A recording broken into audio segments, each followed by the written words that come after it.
Rich look പിടിക്കാൻ തീർച്ചല്ലേ പ്രൊഡ്യൂസറാണെന്ന് അറിയിക്കാൻ ഇങ്ങോട്ടേക്ക് ട്രെൻഡി ആക്കിയത്. ധ്യാൻ പറഞ്ഞതല്ലേ മോനെ വേണ്ട. നല്ല ഹോട്ടൽ.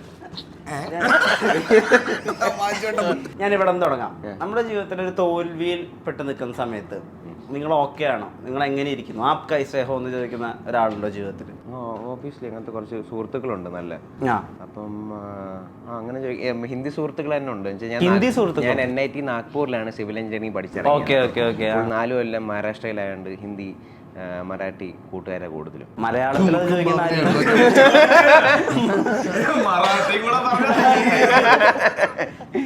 അപ്പം ഉണ്ട്, സുഹൃത്തുക്കളുണ്ട് നല്ല.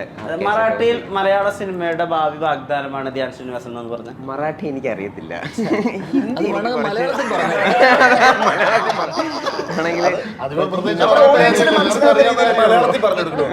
എന്താ പറയണ ഹിന്ദിയിൽ പറഞ്ഞ എല്ലാവർക്കും മനസ്സിലാവും. ഏകദേശം പറയൂ, ജീവിതത്തിൽ അങ്ങനെ ഒരു തോൽവി പെട്ട് നിൽക്കുന്ന സമയത്ത് അല്ലെങ്കിൽ ഒരു കാര്യം ട്രൈ ചെയ്തു, അത് പക്ഷെ വർക്കായില്ല, അപ്പോൾ എങ്ങനെയുണ്ട് അല്ലെങ്കിൽ എന്താ തോന്നുന്നതെന്ന് ചോദിക്കുന്ന അങ്ങനെ ജെന്യൂൻ ആയിട്ട് ഒരാളുണ്ടോ? എല്ലാരും അത് തന്നെ ചോദിക്കാറുള്ളൂ. ചോദിക്കാൻ വേണ്ടിട്ടാ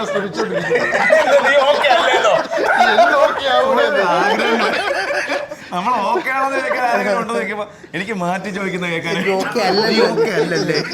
പറയും. തെറ്റായൊരു തീരുമാനം എടുത്തിട്ട് അത് പാളിപ്പോയെന്ന് മനസ്സിലാക്കുമ്പോ കൂടെ ഒരു കൈ ഇങ്ങനെ വെച്ചിട്ട് നീ ഓക്കെ ആണോ അപ് കൈസേ ഹോ എന്ന് ചോദിക്കുന്ന അങ്ങനെ ഒരു തോൽവി എന്റെ ജീവിതത്തിൽ ഉണ്ടായിട്ടില്ല. അത് ഞാൻ സമ്മതിക്കില്ല. തോൽവിയല്ല, പക്ഷെ എല്ലാ തീരുമാനവും തെറ്റായിരുന്നു. ആദ്യത്തെ 10 തവണ കൂട്ടാൻ ചോദിച്ചു നീ എന്തെങ്കിലും കാണിച്ചു. എനിക്കതൊരു ജീവിതത്തിൽ തോൽവി അത് സ്ഥിരമാകുമ്പോൾ അതൊരു നോർമലൈസ് കാര്യം, അതൊരു പുതിയ കാര്യമാകുമ്പോഴല്ലേ ഉള്ളൂ. ഞാൻ ഇപ്പൊ ഇത് പറഞ്ഞ നേരത്തെ 2 വ്യത്യാസമുണ്ട്. തോൽവി ജീവിതത്തിൽ തോറ്റുപോകുക എന്ന് പറയുന്നത് പറയും, പ്രൊഫഷണലി സിനിമ തോറ്റുപോകുക. സിനിമ ഒരു ഗാമ്പിളാണ്. സിനിമക്ക് സക്സസ് ഉണ്ടാവും, ഫെയിലിയർ ഉണ്ടാവും. അത് ഒരു എന്താ പറയണ്ടേ, ആ സംഭവിക്കുന്ന സിനിമ നമ്മളെ കൂട്ടാൻ ഞാൻ മാത്രം എടുത്തൊരു തീരുമാനത്തിന്റെ പുറത്ത് തോറ്റു പോകുന്നല്ലോ. അതിന്റെ സംവിധായകൻ, അതിന് എഴുതിയ ആൾക്കാർ, അത് ബന്ധപ്പെട്ട പ്രൊഡ്യൂസർ, എല്ലാം എന്റെ സോൾ റെസ്പോൺസിബിലിറ്റിയോ എന്റെ തോൽവി മാത്രമല്ലല്ലോ. അത് എല്ലാം ഷെയർ ചെയ്യേണ്ട കാര്യങ്ങളാണ്. പക്ഷെ ഞാൻ ജീവിതത്തിൽ തോറ്റുപോയോ? ഒരിക്കലുമില്ല. ഞാൻ ഇൻഡസ്ട്രിയായി മാറി. സിനിമ ഇല്ലാത്ത സമയത്ത് എന്നെ വിളിച്ച് സിനിമ ചോദിക്കുന്ന ചില ആൾക്കാർ എന്നെ ഇരുന്ന് ഇവിടെ ഇരുന്ന്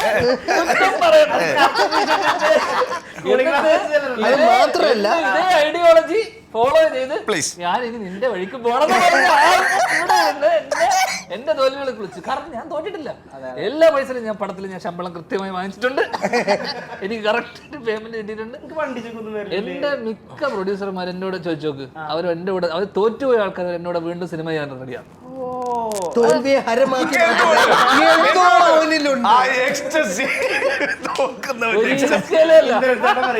ഓരോ പടവും നിർത്തില്ല. ഞാൻ ചോദിക്കട്ടെ, ഇവിടെ നീ കണ്ട എന്റെ തോൽവി ചർച്ച ചെയ്യാനാണോ നമ്മൾ? പാരലൽ ഇൻഡസ്ട്രി പൊളിഞ്ഞിരിക്കുകയാണ്. അത് സത്യാവസ്ഥയാണ്, ഞങ്ങൾ അംഗീകരിക്കുന്നു. ഞാൻ അതിന് പേരിട്ടിരുന്നു DS ഫുഡ് എന്ന് പറഞ്ഞിട്ട്, ബോളിവുഡ് പോലെ DS ഫുഡ്. അത് ചെതലരിച്ചു അതിലൊരു അംഗമാണ്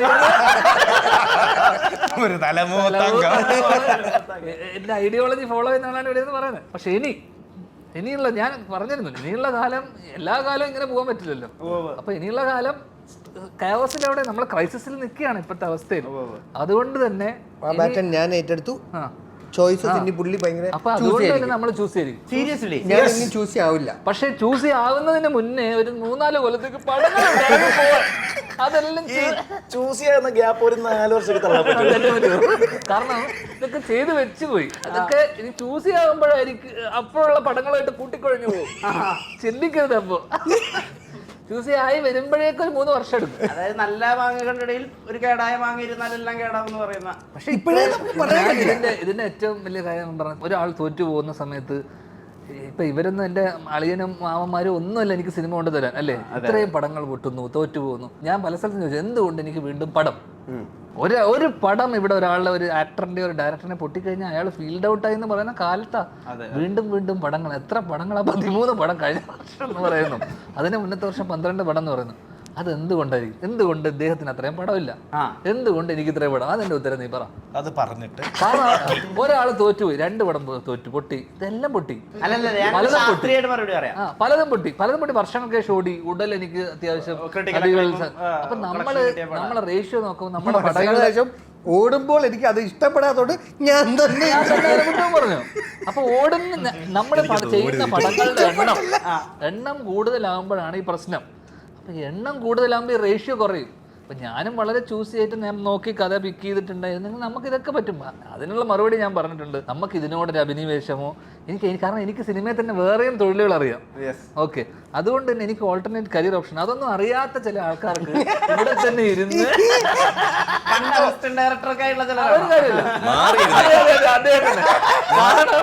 എന്റെ ഐഡിയോളജിനെ ഫോളോ ചെയ്യുന്ന എന്റെ ഡിസൈപ്പിൾ എന്നെ ഇവിടെ വന്ന് കുറ്റം പറഞ്ഞു. അതിന് ഞാൻ ശക്തമായ പ്രതിഷേധം അറിയിക്കും. ഈ ഒരു യാത്രയിൽ വളർന്നു വരുന്ന ചില അവതാരകരെ കൂടി ആക്ടേഴ്സ് ആക്കാന്നുള്ള ഒരു ചിന്ത അതെങ്ങനെ വന്നു? നല്ലൊരു അടുത്ത പടത്തിൽ നീ വരണമായിരിക്കും. നല്ലൊരു സാധനമാണ്. അവരെ കൂടി കൂട്ടാം, അവരെ കൂടി അതൊരിക്കും ഇവന്റെ അടുത്ത് അളിയാ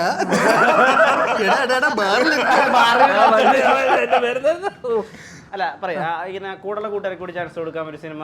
ഈ കഥ ശരിക്കും എൻ്റെ സുഹൃത്തിന്റെ ജീവിതത്തിൽ നടന്നൊരു ഇൻസിഡന്റാ. അപ്പൊ അതിൽ ഉണ്ടായിട്ടുള്ള ഈ സുഹൃത്തുക്കൾ അല്ലെങ്കിൽ എൻ്റെ കൂട്ടുകാരെന്ന് ഉണ്ടായിട്ടുള്ള ആ കൂട്ടുകാർ, അതിൽ ഒരാൾക്ക് മിക്കവർക്കും ഒരു പൊതു സ്വഭാവം ഉണ്ടാവുമല്ലോ. അതിലൊരാൾക്ക് ജീവയുടെ ശൈലിയും, ജീവൻ ആ സമയത്ത് ഞാൻ വ്ളോഗുകളും ആങ്കർ ചെയ്യുന്ന ഷോകളൊക്കെ നമ്മൾ ടി വിയിലൊക്കെ കാണുന്ന സമയത്ത് ആ ക്യാരക്ടറുമായിട്ട് എനിക്ക് പെട്ടെന്ന് റിലേറ്റ് ചെയ്യാൻ പറ്റിയ ഒരാളാണ് ജീവ. ഓക്കെ, ഒരു എനർജി, ജീവയുടെ ഒരു ബോഡി ലാംഗ്വേജും കാര്യങ്ങളൊക്കെ. അപ്പോൾ ഞാൻ ജീവനോട് പറഞ്ഞാൽ നീ എന്താണോ അങ്ങനെ തന്നെ വന്നാൽ മതി. കാരണം ഒരു ബാച്ചിലേഴ്സ് പാർട്ടി അല്ലെങ്കിൽ ഒരു പാർട്ടിക്കിടയിൽ നടക്കുന്ന ഒരു ഇഷ്യൂ അല്ലെങ്കിൽ ഒരു ക്യാവസ് ഉണ്ടാവുന്നു, അത് ചൊല്ലി ഇപ്പം ഹാങ് ഓവറൊക്കെ പോലെ നമ്മൾ അത്രയും വലിപ്പമില്ല. കാരണം ബിക്കോസ് ഒരു ഒരു 1 നൈറ്റ് സ്റ്റോറിയാണ് പറഞ്ഞു പോകുന്നത്. അപ്പോൾ ഒരു രാത്രിയുടെ കഥയാണ് എന്ന് വെച്ചാൽ ആ പാർട്ടി നടക്കുന്നു, അതിലൊരു പ്രശ്നം ഉണ്ടാവുന്നു. ആ പ്രശ്നത്തിൻ്റെ പേരിൽ സെക്കൻഡ് ഹാഫ് ഓഫ് ദ പടം പോലീസ് സ്റ്റേഷനിലാവുന്നു. അവിടെ ഉണ്ടായിട്ടുള്ള സംഭവങ്ങൾ, ഈ പറഞ്ഞ സംഭവങ്ങളൊക്കെ തന്നെ ഒരു കൂട്ടുകാരൻ്റെ ജീവിതത്തിൽ ഞാൻ നടന്നു എന്ന് പറഞ്ഞാൽ പറയുന്ന സമയത്ത് ഒരു സംഭവം ഉണ്ട്. എന്ത് സംഭവം എന്നുള്ളതും അത് എത്രത്തോളം ഇൻട്രസ്റ്റിംഗ് ആയതുകൊണ്ട് നമ്മളിത് സിനിമയാക്കിയത്. അപ്പം ഞാനിത് അച്ഛനോട് പറഞ്ഞപ്പോഴും ഇതെല്ലാം ഈ കഥ ഡിസ്കസ് ചെയ്ത സമയത്തൊക്കെ ഇത് സിനിമയാക്കണോ, ചില കഥകൾ, ചില ഇൻസിഡൻസ് പോലും നമ്മൾ എന്തിനും സിനിമയാക്കണം. പ്രത്യേകിച്ച് നമ്മൾ എഴുതുന്ന സമയത്ത് നമ്മൾ ഏതെങ്കിലും രീതിയിൽ അത് എക്സൈറ്റ് ചെയ്യിപ്പിക്കുകയോ എന്തെങ്കിലും രീതിയിൽ ഇത് ചെയ്യാതെ നമ്മൾ അതെന്ത് കാറ്റർ ചെയ്യുന്ന ഓഡിയൻസ് എന്താണ്, നമ്മൾ എത്രത്തരം സിനിമയാണ്, പ്രത്യേകിച്ച് നമ്മൾ അഭിനയിക്കുന്ന സിനിമ പോലെയല്ലല്ലോ നമ്മൾ എഴുതുന്ന സിനിമ. അഭിനയിക്കുന്ന സിനിമയാകുമ്പോൾ ഞാനത് ജോലിയായിട്ടേ കാണുന്നുള്ളൂ. എൻ്റെ വരുന്ന സിനിമകളിൽ എൻ്റെ സുഹൃത്തുക്കളുടെ സൗഹൃദത്തിൻ്റെ പുറത്ത് ഞാൻ അഭിനയിക്കുന്ന സിനിമകളുണ്ട്. എനിക്ക് എന്ന് അറിഞ്ഞിട്ടും ഞാൻ അഭിനയിച്ച സിനിമകളുണ്ട്. അതൊക്കെ ഞാൻ പല സ്ഥലത്ത് പറഞ്ഞിട്ടുണ്ട്. പക്ഷേ നമ്മൾ എഴുതുന്ന സിനിമയാകുമ്പോൾ അതിന് നമുക്കൊരു ആഡഡ് ഒരു റെസ്പോൺസിബിലിറ്റിയും കൂടെയുണ്ട്. അപ്പോൾ ആ തരത്തിൽ ഞാൻ എഴുതുന്ന അല്ലെങ്കിൽ ആലോചിക്കുന്ന കഥകളിൽ കുഞ്ഞു കഥയായത് ഇപ്പോൾ ആലോചിച്ചിരുന്ന അല്ലെങ്കിൽ ഇനി ചെയ്യാൻ വെച്ചിരുന്ന സിനിമകളൊക്കെ വലിയ ഇതിനിടയിൽ കുഞ്ഞു കഥയായിട്ട് ആലോചിച്ചതും ഒരു ചെറിയ ഇതിൽ സ്കെയിലിൽ ചെയ്യാൻ പറ്റുന്ന ഒരു സബ്ജക്റ്റായിട്ട് എനിക്ക് തോന്നി. അപ്പോൾ അത് ചെയ്യുന്ന സമയത്ത് നമുക്ക് കംഫർട്ടബിൾ ആയിട്ടുള്ള ആക്ടേഴ്സ്, നമുക്ക് അടുത്തറിയാവുന്ന ആൾക്കാർ വേണം. അപ്പോൾ അതുകൊണ്ട് തന്നെ രമേശ് ചേട്ടനോട് ഞാൻ വർക്ക് ചെയ്തിട്ടുണ്ട്. ദിവ്യനാണ് ഈ പ്രൊജക്റ്റ് തുടക്കത്തിൽ ഇനീഷ്യേറ്റ് ചെയ്തത്. അപ്പോൾ ഞാൻ ദിവ്യനോട് പറഞ്ഞ അളിയനൊരു പരിപാടി ചെയ്യണം, നവാസ് നമ്മുടെ സുഹൃത്താണ്. അതൊക്കെ കഴിഞ്ഞ് ഇവരൊക്കെ ആയതിനു ശേഷമാണ് ഞാൻ അച്ഛൻ്റെ അടുത്ത് പോയിട്ട് ഈ കഥ പിച്ച് ചെയ്യുന്നത്. എന്ന് വെച്ചാൽ ഞാൻ അച്ഛനോട് ഇനീഷ്യലി ഒരു ഡിസ്കഷൻ എന്നുള്ളത് ഈ സംഭവം ഇൻട്രസ്റ്റിംഗ് ആണോ എന്നുള്ളത് ചെക്ക് ചെയ്യുക എന്നുള്ള രീതിയിൽ മാത്രം പോയതാണ്. കാരണം 1 നൈറ്റ് സ്റ്റോറി ആകുമ്പോൾ നമുക്കിത് എത്രത്തോളം വർക്കാവുമെന്ന് പറയാൻ പറ്റില്ല. പ്രത്യേകിച്ച് ഇന്നത്തെ കാലത്ത് വലിയ സ്കെയിലിൽ സിനിമ ഉണ്ടാകുന്ന സമയത്ത് ഈ കഥയ്ക്ക് എന്താണ് പ്രസക്തി, ഈ കഥ ഏത് രീതിയിലാണ് കാറ്റർ ചെയ്യുന്ന ഓഡിയൻസ്, എന്ത് രീതിയിലാണ് ഇത് തിയേറ്ററിൽ എക്സ്പീരിയൻസ് കൊടുക്കുന്നത്. പക്ഷേ നമുക്ക് ഇപ്പോൾ ജനമൻ പോലത്തെ സിനിമകളും അല്ലെങ്കിൽ ഒരു രാത്രിക്കുള്ളിൽ ഒതുങ്ങുന്ന സിനിമകളൊക്കെ ഓടിയത് ചരിത്രം വളരെ കുറവാണ് നമ്മളിങ്ങനെ നോക്കുമ്പോൾ. അത്തരത്തിൽ സിനിമകൾ വരുന്നത് തന്നെ കുറഞ്ഞു. അപ്പോൾ ആ രീതിയിൽ ഈ ഇൻസിഡൻറ്റിന് മാത്രമേ പ്രസക്തിയുള്ളൂ. കാരണം ഒരു 1 hour 40-45 minutes ഡ്യൂറേഷനിൽ നിൽക്കുന്ന ഒരു രാത്രി നമ്മൾ പറഞ്ഞു പോകുമ്പോഴും നമുക്കതിനൊരു ഡ്യൂറേഷൻ ഉണ്ടല്ലോ, അതിനകത്ത് പറഞ്ഞ് തീർക്കണം. കാരണം വലിച്ചു നീട്ടിയാലും. അപ്പോൾ ആ ഇൻസിഡൻറ്റ് ഞാൻ പറഞ്ഞ ഇതൊരു സിനിമയാവുന്നൊരു പോയിന്റ് എത്തിയപ്പോൾ ഞാൻ അച്ഛനടുത്ത് ഇത് പിച്ച് ചെയ്തപ്പോഴാണ് പുള്ളിക്കത് വർക്കായെന്ന് വെച്ചാൽ ആ ഇൻസിഡൻറ്റും ആ സംഭവം വർക്കായപ്പോഴേക്കും പുള്ളി ഞാൻ ചോദിച്ചു, അതിനൊടുവിലാണ് ഞാൻ ചോദിച്ചത് ഇത് അച്ഛൻ അഭിനയിക്കുമോ എന്ന് ചോദിക്കുന്നതും പുള്ളി ചെയ്യാമെന്ന് പറഞ്ഞപ്പോഴേക്കും ഇതിന് നമുക്കൊരു കോൺഫിഡൻസ് വന്നു. ഓക്കെ, ഇതിലെ ആ എലമെൻറ്റ് മാത്രം അത് വളരെ ഭംഗിയായിട്ട് നമ്മൾ വൃത്തിയായിട്ട് ഷൂട്ട് ചെയ്തിട്ടുണ്ട്.